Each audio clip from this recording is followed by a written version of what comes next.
Swayam Prabha. Digital India. Educated India.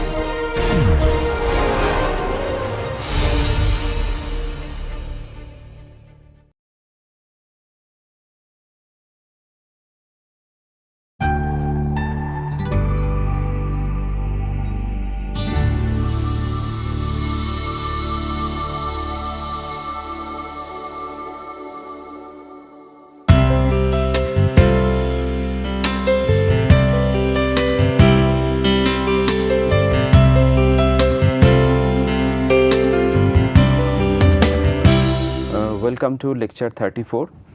In this lecture we will discuss various aspects of urban land management. In last few lectures we have been discussing about the built environment, built development of a city, housing and other aspects. Without a proper land management it is not possible to shape a city. So, we will learn the land management in little more details. Even though in some earlier lectures we had a discussion on land as a basic resource, where we found or we have discussed the various aspects, various characteristics of the land and any other matter. Today we will basically discuss that how land management is done, what are the stages of the land management, and basically we will learn the overview of land information system, land demand management and supply management. So, let us start with the land information system. Before that I just start the discussion that why we need a land management.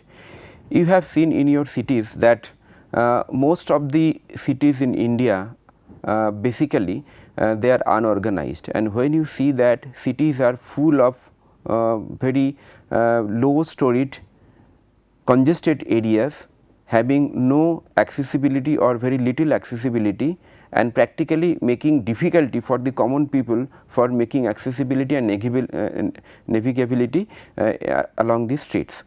So, this does not mean that the city is a compact city or a high density city. Basically the city has grown organically as and when people came and they purchased the land, they constructed their house, and they have, and later they found that the road and the other basic infrastructure is not there. So, if we could plan it, if we could prepare the land before people come, before people purchase the land and make and provide the adequate infrastructure, then we can revert this process. So, let us see that what is the existing or the common practice, that how land is converted from agricultural land or from other land to some habitation land. Let us see.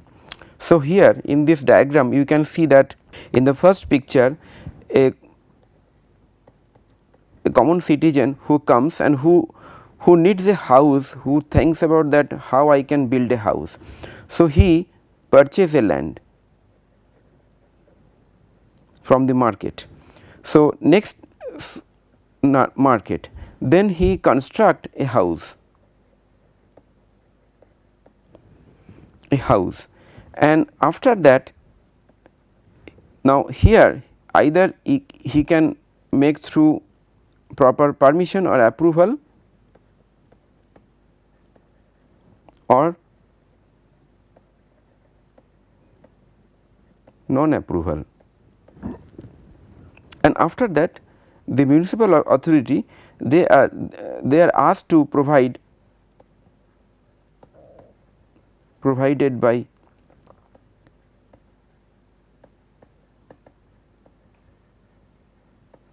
municipality.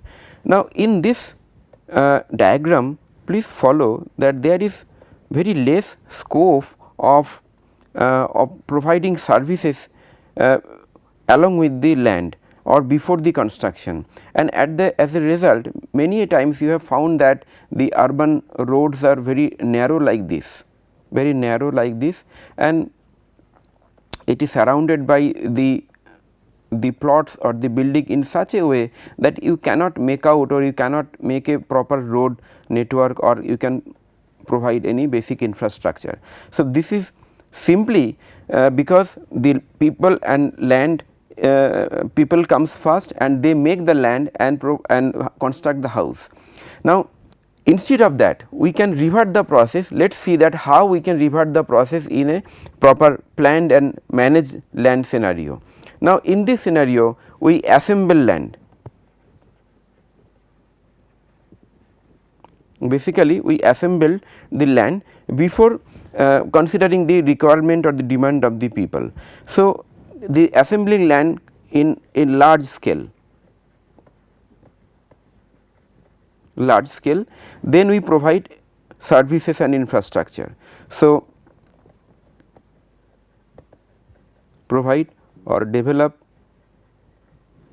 services, and then we sell those plots or sell those houses to the people, and then they occupy the house or the plot.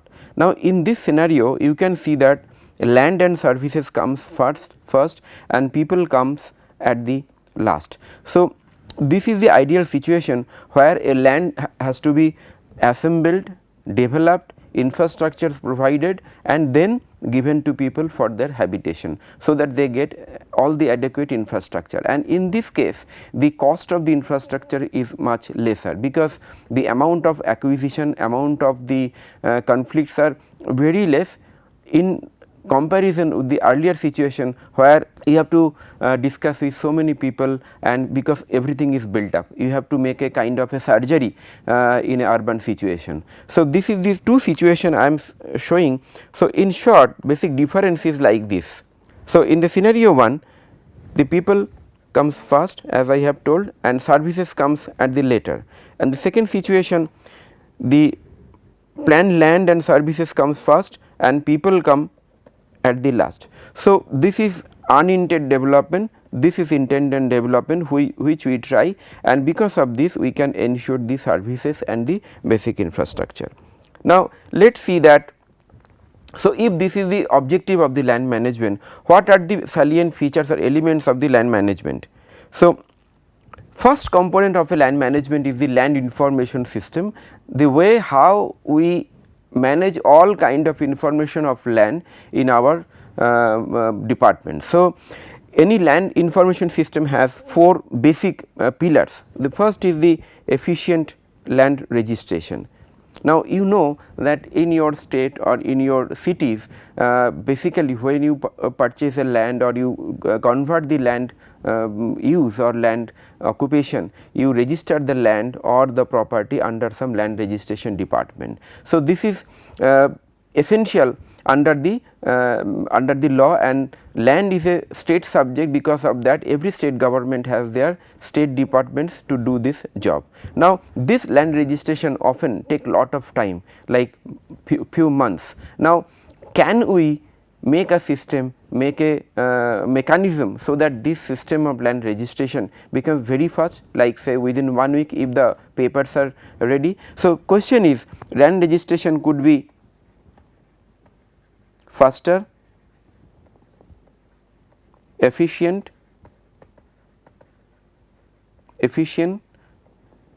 transparent.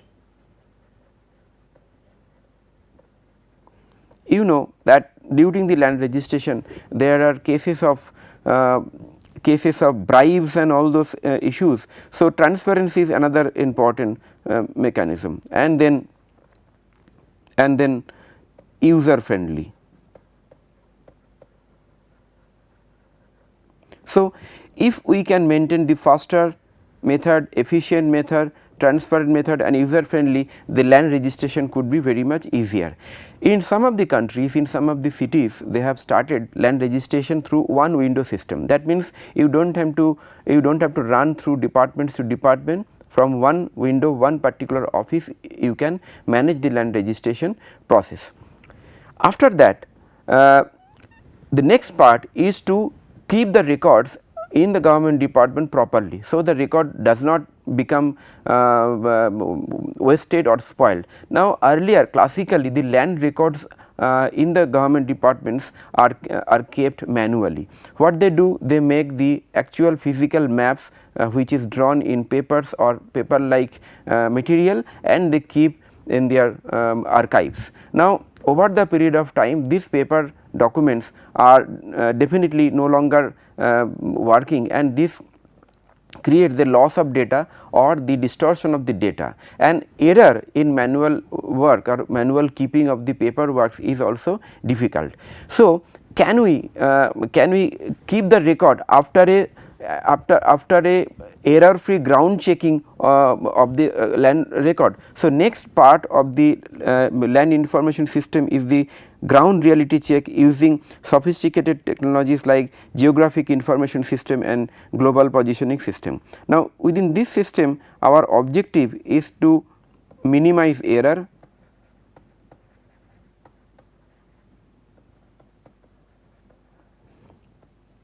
maximize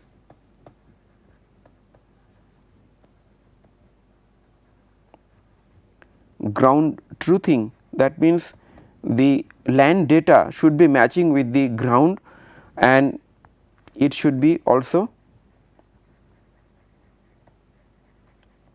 transparent, because you are using technology, people will accept that yes, it is more dependable and also it is conversant with planning method. So, if you use GIS and GPS in land record management, this data directly can be used as a basic data or base map for the preparation of the future land use map or future plan, future master plan of the city. So, that is what is required. The second is the records management. This record management using the GIS and GPS should be done in a systematic manner,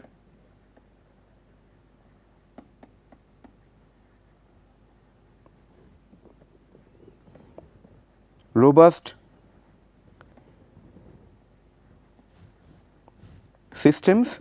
You can use IT based systems to keep the record in a centralized and decentralized method, robust systems, and it should be integrated with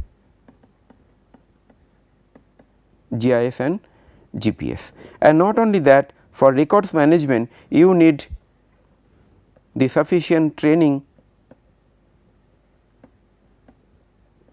and exposure, because from manual to the different system to new system, innovative system, you need to develop or you need to enhance the capability of your people. The next part is to ensure the tenure security using transparent and efficient land distribution. For example, if you want to purchase a land in your city and if you want to have a assessment of the land availability in the city, you would have to depend on the brokers or the middlemen. There is no system except few better studies, better practices where you can get all the data in a centralized platform, that what are the land available and whether those lands are verified or authenticated by the land departments or not. So, since the land department has all the data and the information, they can bring all the data in one platform and can share in a centralized platform. So, through this they can distribute the land to the people when it is required more democratically and more transparently. Another example could be that if you want to hire a rented house or if you want to purchase a apartment, now there are private websites or private property management websites where you will get some information, but none of the informations are available on a geographical database where you can see the map of the city and you can click and you can understand the available property, available rented property, etc. So, it is possible if all these informations are taken together and integrated in a common platform. That can be done if urban development department or the land department they takes initiative, and that is backed up with robust technology and robust backup of the better systems as we have discussed. So, So, starting from the registration, land registration, ground truthing, record management and the land dissemination or land distribution, if we can integrate this process in a better manner, in a systematic manner, this becomes a land information system better. After that, let us see that the next stage. So, land information system basically enables you to keep and disseminate land. Now, how we bring much amount or large amount of land under the public disposal, so that for the large infrastructure this land can be utilized. So, that is called land supply management. So, we have basically 4 methods by which you can we can make the land supply in cities in our desired quantity. First is the land acquisition, second is the land use and development control, third is the land assembly and fourth is the partnership models. Now, let me explain one by one very briefly. Land acquisition, I discussed earlier that earlier we used to Land Acquisition Act 1894 and now we use Land Acquisition Rehabilitation and Resettlement Act 2013, and since this is a current act, this act is used for all kind of land acquisition for all public purpose, and this act also eliminated up to some extent the cases of the litigations, cases of the public unrest, all this, because it has the provision of the social impact assessment and taking consent of 70 to 80% landowners for taking all the land. So, this Land Acquisition Act is there, we will share the copy, you can study the act. So, at present I am not going into much details about the land acquisition. 2-3 things I would like to mention, that land acquisition process is a time consuming process, and unless it is a completely public purpose, you cannot go for land acquisition. So, if you are sure that it is a public purpose and you are going for land acquisition and you have sufficient time to plan and to assemble the land, then only you go for land acquisition. Yes, urban local bodies and development authorities, they can acquire the land as per their requirement. The second method by which we control land so that you can use some land, that is land use and development control. So, we earlier we told that we can make, so okay. So, these are 2 methods under expropriation and large scale acquisition, both are basically compulsory acquisition using land, and under the land use and development control we use, one is LUDCP, which we discussed earlier also, land use and development control plan.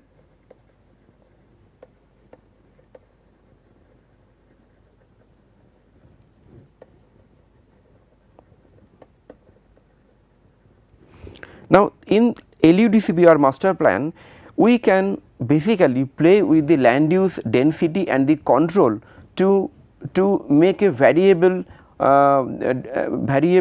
amount of land use or variable extent of the land use and its compactness, and we can use the land value in a better way, so that some land can be given much importance, can be available for the public purpose. So, this LUDCP or any master plans, these are done usually by the Town and Country Planning Department under Town and Country Planning Act. So, LUDCP ensures making a land use register for every city or every planning area, and then make a future land use map. So, future land use map or future land use control plan ensures that which are the land is dedicated for public purpose, which are the land which is dedicated for the public purpose. But the disadvantage of the LUDCP is that there could be legitimate discussions or the discourses that why such and such land is given for public purpose, such and such land is shown as a private purpose. So, LUDCP preparation or land use map preparation is always therefore a participatory method, and to eliminate this kind of process or the conflicts of the unrest, we always prefer land assembly using innovative method like land readjustment, land plot reconstitution. So, let us see that what are those methods. Now, in plot reconstitution,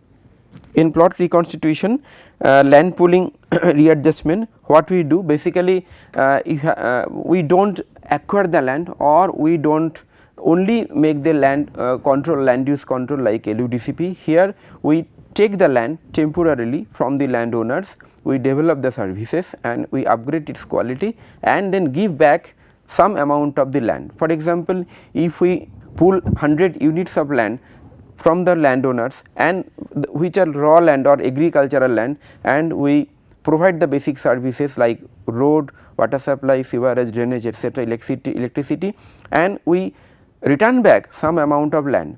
Why some amount of land? Maybe 50% or 60%, because other land is utilized for the infrastructure and some profit or commercially viable land uses, so that you can build your infrastructure.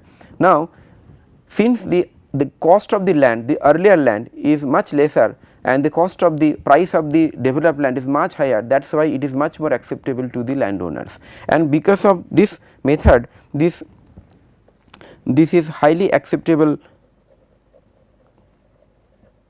method, and India it is called town planning scheme.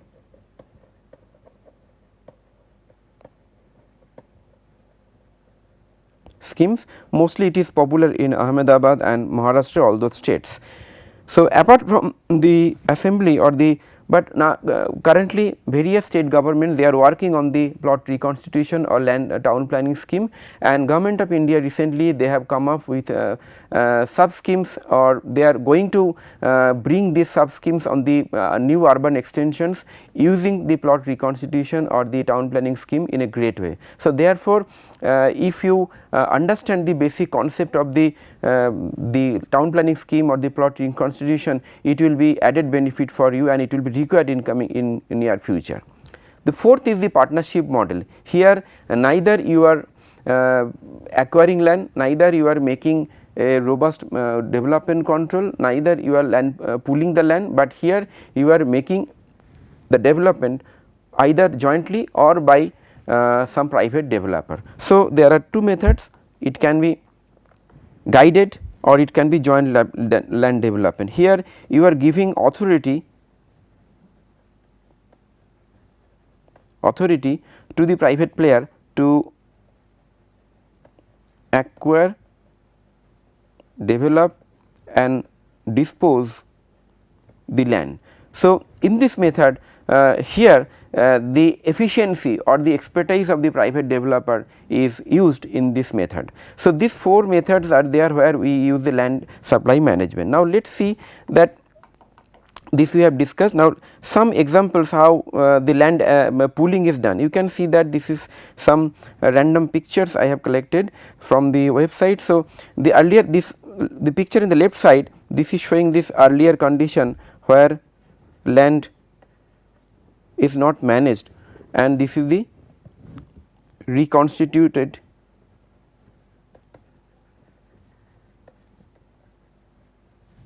land. So, you can see that existing streets, these are existing streets, these are given importance to make the new road, and the another set of plots, new plots are created, which is much more regular in nature and much more all the plots are having the accessibility. This is the another picture, you can see the how the land, the plot reconstitution or readjustment is done. These are some pictures from the Gujarat. So, here you can see that this is the existing or the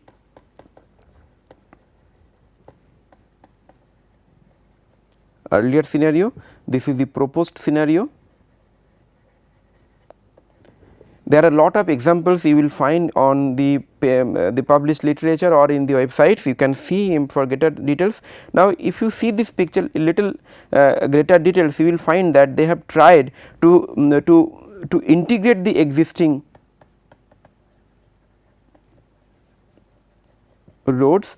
So, one of the major challenges in the land pooling is that how to integrate the existing feature like existing roads, water bodies, open space, etc.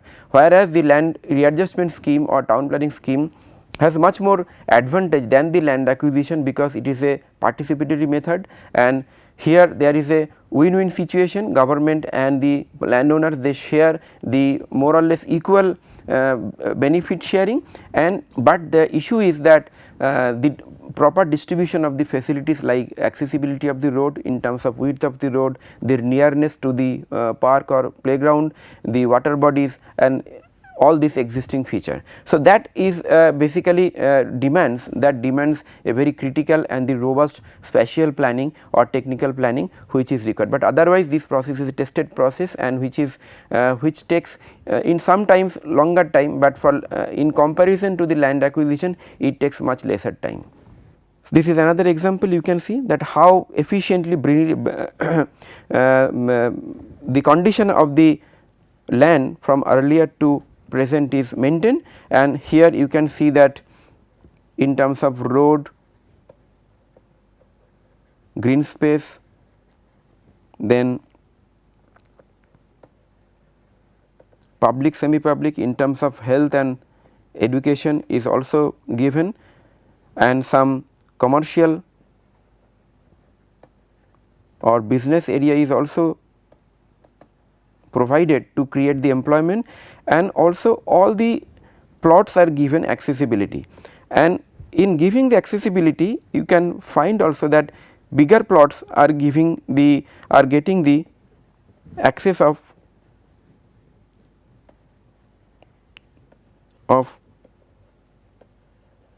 wider roads. That should be the approach, whereas smaller plots should be given narrower road. So, there should be this kind of distribution where you can create large amount of public amenities, water bodies, open space, road and other job generating activity, for example commercial areas and the public, semi public areas, and also there will be the even distribution of the road and accessibility in terms of their width and the open space, the location of the open space. Now, let us see another example. This is another example you can see. So, they have tried in a better way how it can be organized. Now, if we compare the situation, so we have 4 model. One is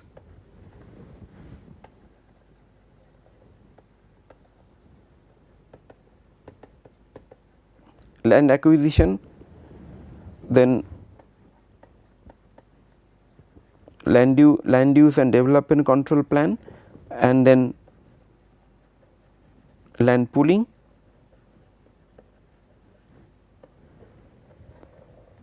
and then guided land development.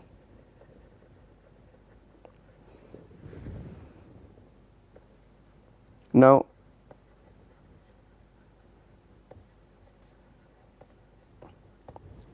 out of these 4 method, the compulsory acquisition of the land is done only by the land acquisition method. Remaining 4 methods are not uses compulsory land acquisition. In guided land development, there could be land acquisition in some cases. Then in terms of participatory method,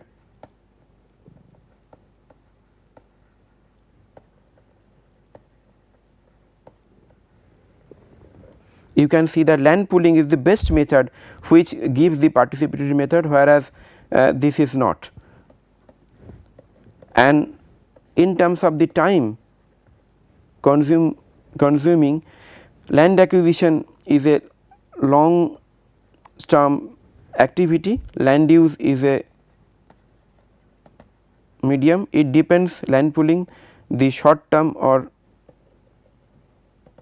medium, whereas guided land development can give you very efficient and short term result, because it is done by the private developer or private entities. And then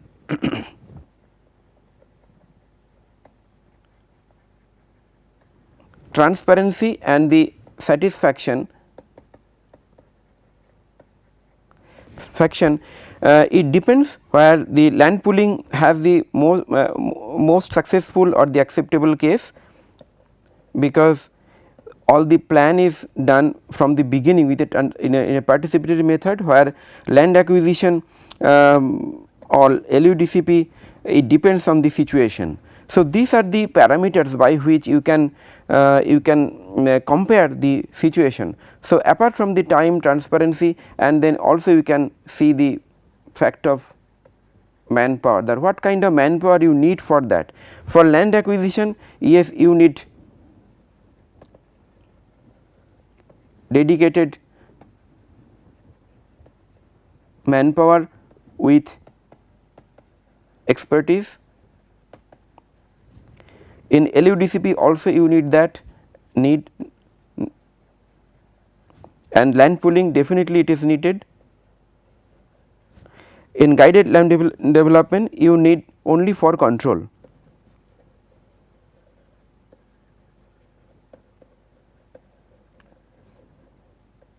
Here you are making only control mechanism, remaining acquisition and development is done by the private entity. So, if you compare this 4 method, you will find that no one method will give the maximum or all the advantages. So, therefore, based on the situation you can use all types of development land assembly management. Like if you have some large infrastructure project which a public entity has to do, for example, water supply or solid waste management, all those you have to acquire the land. Or if you want to develop a residential estates or commercial estates, you can go for land readjustment and down planning scheme. Or if you do not want to do all this because you do not have much time or much manpower capacity, definitely land use and development control plan will be another line of action, but definitely the outcome in terms of infrastructure and the planned outcome which we get in the land readjustment and the town planning scheme will not be similar in the land use and development control plan, because it is basically ultimately it is a indirect control. And fourth, that is the guided land development, where you need immediate results and immediate projects that can be done by guided land development. The whole New Delhi airport extension has been done using this method. So, we will share some of the documents, you can go through and you can understand and select appropriate method for your own context. Now, after this discussion, let us have a discussion on the land demand management. So, we started from the land information system and its various elements. Next, we discussed the land supply management, and after you have the land and it is recorded properly, it is kept properly, it is verified properly, but how to manage the demand, how to distribute the land in a better way. So, let us see some of the points that how we can manage the demand in a better way. The first is the demand estimation. Now, in this last in some of the lectures when we talked about the planning, so demand estimation is always done by the future projection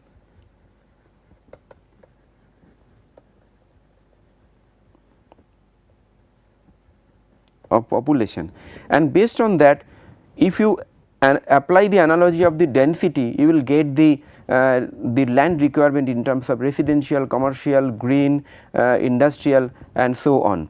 So, demand estimation has to be done based on your current land value and based on the projected estimation of the future population. The second is the concept of the density and compact development. A thumb rule is that more the density, more the number of population will be accommodated in a particular area, but there is a threshold beyond which if you increase the density it cannot take the pressure on the infrastructure. For example, in your city, if you take any residential area and the population and if you divide the population by the area, you will get the population in a unit area. So, that is your gross density, but can you increase, suppose it is coming 200 or 300 population per hectare.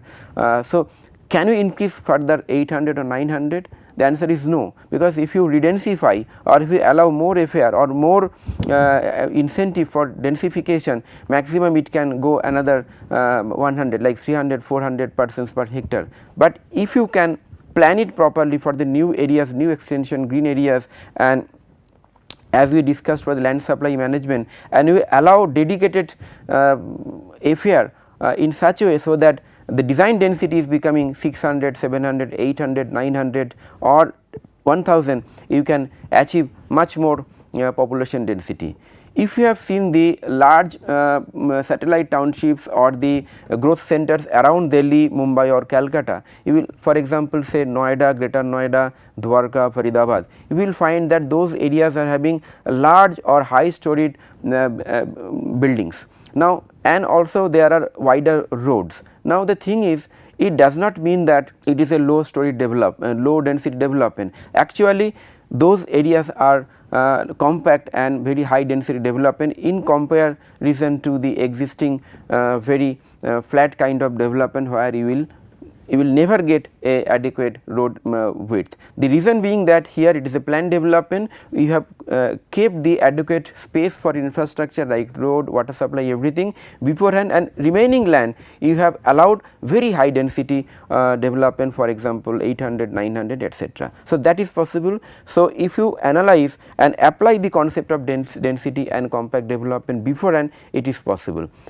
There is another concept which is being discussed in the planning or the national scenario, international scenario, the transit oriented development. In short, it is TOD. Now, transit oriented development basically ensures compact high density development around the transit corridor. In most of the Indian cities now, they are facing or they are developing the metro rail or the MRTS corridors. Along these corridors or the bus corridors, you can develop high density development. So, that becomes another approach to develop density, high density areas. Next is the land disposal policy. If you have land, you got some land, how you dispose the land, what type of use you particularly allocate. Like in land use map, you have allocated the residential, commercial etc. But within residential land, are you going to allocate the land only for the developer? Are you going to allocate the land only for the individual private landowners, or you are going to allocate the land for cooperatives or some companies so that they can build their employees housing, or you are going to allocate the land for the slum rehabilitation project. So, it depends on the scenario of your city, the existing situation, the demand and the variable demand for each and every category of the residential requirement. Similarly, for the commercial area, if you are going to dispose the land, which category you will give the priority? Are you going to give the priority for the business sector, or you are going to give the priority for the retail sector or manufacturing sector or the wholesale sector? So, based on your variable priority, you can make the land disposal mechanism. For an example, I have shown in some of the slides some pictures of the New Town Kolkata and some other parts. Some of the projects nowadays people propagate or they give priority to the cooperative development, because cooperative development they can achieve high density, they can achieve better housing, but not through developer, and also you can provide some amount of land through the developer, because developer they can achieve really high density development within stipulated time. So, but there are other aspects like whether the authenticity or the credential of the developers are good or not. So, those we will discuss in separate lectures, but the thing is the land disposal based on various categories is very important factor. Then development controls, after you allocate the land and dispose the land, how you are going to control the development. Few parameters you should not forget. For example, in the development controls you should mention the FAR is very important element which basically determines the density. Then ground coverage, setback, building height and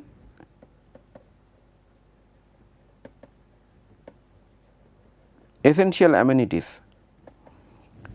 We have told you earlier that in net land use when people develop their plot level land uses. So, at the plot level there could be requirement of some local level land other land uses. For example, a developer is developing a large township of say 50 acres or 100 acres. So, within that 50 acres and 100 acres, if they are going to accommodate few lakhs of people, then they will definitely need the school, the educational facility, commercial facility. Now, it is that developer's duty to develop all those public amenities and facilities. So, when you make the development control, do you have that control that a developer takes a residential plot and he has to develop mandatorily those public amenities or facilities? That kind of facility should be there. So, apart from FAR, ground coverage, setback, infrastructure, everything, you have to mandate this kind of element in your development controls. Next is that then controlling the speculation. Since the land is a very scarcely commodity and it is a costly commodity and it is limited commodity, as we have told earlier also, there is a speculated market of the land, and there are land reselling cases, reselling of the apartments and the houses. There are various examples that we have seen in our world, in various cities, that multi-story apartments are built, but very few number of people are occupying that. Those cities are called ghost cities, because people have made their second, third, fourth, fifth, sixth apartments and they are not living. They have occupied or they have purchased it for their investment. So, those kind of situation is not desired. In terms of India, even though this situation is not much more evident, but this in near future it can come unless we control the speculation in a better way. So, if the objective of the controlling speculation is that land should be distributed, or the land property should be distributed evenly in a transparent way, and it should be controlled in such a way so that reselling or the purchasing of a second hand or third hand land or property becomes easier, and so that people, common citizens, can purchase that within their affordable limit. So, that is possible if government takes a strong action or strong part in land transaction and also in the housing market. Government should not leave the housing market totally to the development. Along with the assembly of the land, government should build some amount of housing always, and will some amount of residential plots always in a affordable rate, so that the speculated market and the real estate market is controlled at the same time. So, we have seen that in India few of the cities they have done this kind of practice, and as a result the housing market is stable on those cities. So, that should be done for all the cities. Then there is a concept of land banking. After you do everything, do you have enough land reserved for your future development of your infrastructure? Suppose in future your population will increase and you need another decentralized treatment plant of CRS treatment. So, do you have that land? Because in future when you will going to acquire the land prices will be very high. So, it is possible that if you acquire the land right now and you reserve some amount of land for the future activity, future infrastructure, it is better for your governance. For example, in the case of Delhi Development Authority, they have acquired some amount of land for the future development, and as a method, as a advantage, as a benefit of that, they could develop so many townships, so many infrastructures in and around Delhi. So, it is also a part of proactive planning by which you can foresee your future, and you can assemble the land, keep some amount of land as a bank for your future use. So, some of the cities they have already done. So, if you have the land banking, it is good. You can integrate with your planning and the GIS based land record management, and if you do not have, please think about it and start right now. So, with this we conclude today's discussion. The next lecture will be urban risk and disaster management in the cities. So quickly I summarize today's lecture. Today we discussed three aspects by and large. First aspect is the land information system, by which we can use better technology and systems to ensure a effective land registration. We can ensure a ground truthing and errorless land record management, and also we can ensure the dissemination of the land to the people. Second, we discussed the land assembly management, basically 4 methods we discussed in a comparative scenario. One is the land acquisition, second is the using land use control tool, third is the land pooling mechanism or land readjustment mechanism, fourth is the guided land development. And then we also discussed that land assembly is not sufficient, we need to know how to manage the demand. In the demand management, salient features like land disposal, making compact city development, future estimation and land speculation management, all these are very essential part of your land management. And I ended the discussion with the land banking. So, in your future please ensure that slowly gradually you make a situation or you create a situation where some amount of land is reserved for the future public purpose, future public infrastructures. With these words I conclude today's lecture. Thank you very much.